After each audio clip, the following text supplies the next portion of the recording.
Around 2 years ago, I decided to start meditation. It was one of those things that I always thought I should be doing, but was never something that I could really get a hold of or wrap my thoughts around. 2 years later, it's really improved my life. I really enjoy my meditation practice, and I really think my overall sense of well-being has generally improved for the better. Today I'm going to talk about meditation in a way that helps you understand it and perhaps encourages you to give it a go as well. But first, my name is Luke Marshall. I'm a keen presenter and I'm keen to improve my skills in this area as well. This is the second of a series of 5 presentations in which I record myself and look to get better at presenting as I go. The first was an introduction, and the second one is going to cover off meditation. So without further ado, let's get started. So some of the questions that I get around meditation, or when I mention that I like to meditate, are: what technique do you use? Where do you sit? What are you thinking about? And these are good questions, but generally they're overcomplicating it. The best way to get into meditation is to simply start. I used to do this as well. I used to sit on my ass, wonder what I'm going to do, research it, and generally overcomplicate things. Instead, the best way that you can learn about meditation is to start, and that's how you do it. But what do you actually do? Well, the technique that I like to use is called mindfulness meditation or breath meditation. And what you actually do is focus on your breath. Your breath will go up and your breath will go down, or your breath will go in and your breath will go out. And all you're doing is focusing your mind on that point of breath, either at the tip of your nose or on your stomach, and actually getting a feel for your breath coming in and out. Now, your mind is going to play all sorts of tricks on you. It's actually going to think things and come up with distractions and probably come up with reasons why you should check your phone. Ignore all of it. Instead, every time you find your thoughts escaping you, bring it back to the breath.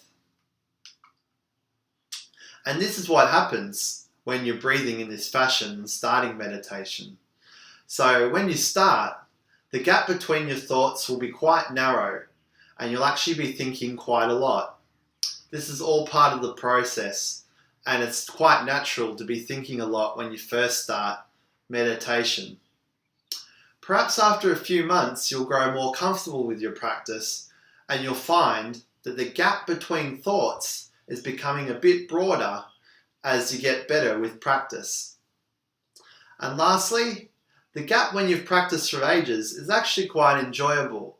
It's actually something that is quite enjoyable in that it's slow and that your thoughts come to you a bit more peacefully. And you're less harsh on yourself when your thoughts do bubble up, as it's part of the process.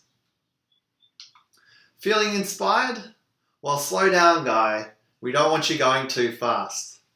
The best way to start meditation is to start in small increments. So my advice to you, if you're going to get started, is to do just 2 minutes a day for at least 14 days or 2 weeks to get started. You can always meditate more after that, but what you need to find is that you need to get into the habit of meditating and committing to that time for yourself. I've actually enjoyed some much longer meditation periods after that first level of practice. When I'm traveling on a train or on a plane, you've got a lot of time to yourself, and I've enjoyed meditation sessions of up to an hour. It does become really quite peaceful.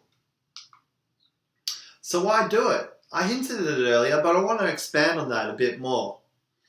I find it gives you a bit more sense of control. Instead of your thoughts dominating you, you actually become better at watching your thoughts and letting yourself decide what you're going to do with them. I find I'm in more control of my emotions and that my sleep has definitely improved. And the scientific community agrees with me There's a lot of literature out there that encourages you to meditate, and it's probably the reason why I got started in the first place. Something I thought I should be doing, but could never quite wrap my head around it. So the sky is really the limit. Better control of your thoughts, better sleep, and just feeling a much better sense of well-being and peacefulness. I encourage everyone to get into meditation at some stage in their lives and at least give it a go. It really is a beneficial practice, and I've got a lot out of it myself, and I will be meditating for years to come yet. Thanks very much for watching my presentation. I'm Luke Marshall, and I appreciate your feedback. Thank you.